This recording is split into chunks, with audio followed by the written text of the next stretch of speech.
সে অনেকদিন আগেকার কথা। মানিকচন্দ্রপুর গ্রামের ছোট্ট মাটির ঘরে বসবাস করত রবি, তার স্ত্রী কবিতা ও তার মেয়ে রূপালী। রবি তার নিজের কুয়ো থেকে জল নিয়ে চাষবাস করত। হঠাৎ একদিন রবির কুয়োর সব জল শুকিয়ে যায়।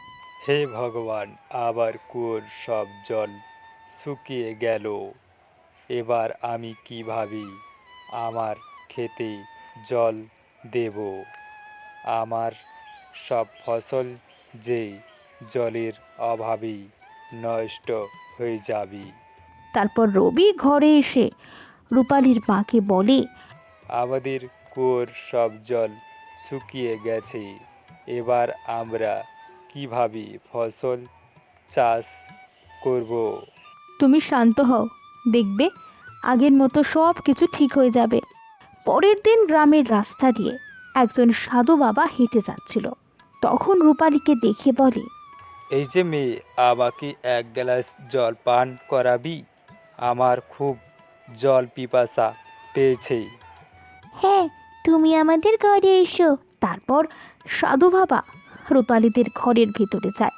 এই নাও জল। তারপর সাধু বাবা জল পান করে। ধন্যবাদ আমাকে জল পান করানোর জন্য।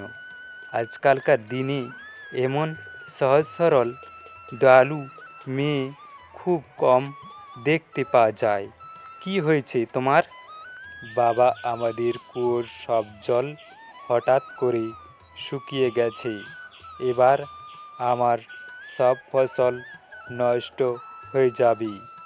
চিন্তা করিস না, আমি তো আছি। বাবা, তুমি তো অন্তর্যামী। এই সমস্যা সমাধানের কোনো রাস্তা আছে? হ্যাঁ, একটা উপায় আছে। বলো বাবা, কি সেই উপায়? পাতালপুরীর নিচে একজন বুড়িমা থাকে। ওই বুড়িমাকে খুশি করাতে পারলে তবে বুড়িমা আবার তোর কুয়োর সব জল ফিরিয়ে দেবে।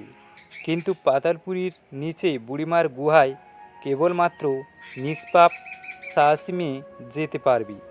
বাবা, সেই মেয়ে যে পাতালপুরীর গুহায় প্রবেশ করে বুড়িমাকে খুশি করতে পারবে। কেন তোর ঘরের এই নিষ্পাপ মেয়েই পারবে? তারপর সাধু বাবা রূপালীদের ঘর থেকে চলে যায়। তারপর রূপালী পাতালপুরীর বুড়িমার গুহার উদ্দেশ্যে যেতে প্রস্তুত হয়।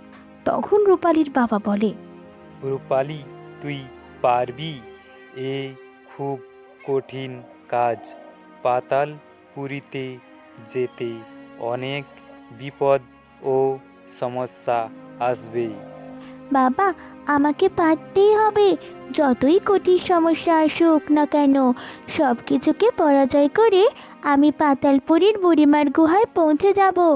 তারপর পাতালপুরীর বুড়িমার গুহায় প্রবেশ করে বুড়িমাকে খুশি করে আমাদের কুয়োর জল ফিরিয়ে আনবো। বাবা, আমি আসছি। হ্যাঁ রে রূপালী মা, সাবধানে যাস। তারপর রূপালী পাতালপুরীর গুহার উদ্দেশ্যে যেতে থাকে। রূপালী পাতালপুরীর প্রবেশদ্বারে পৌঁছে যায়। প্রবেশদ্বারে একজন প্রহরী রূপালীকে দেখে বলে, কে তুমি আর কোথায় যাবে? আমি রূপালী,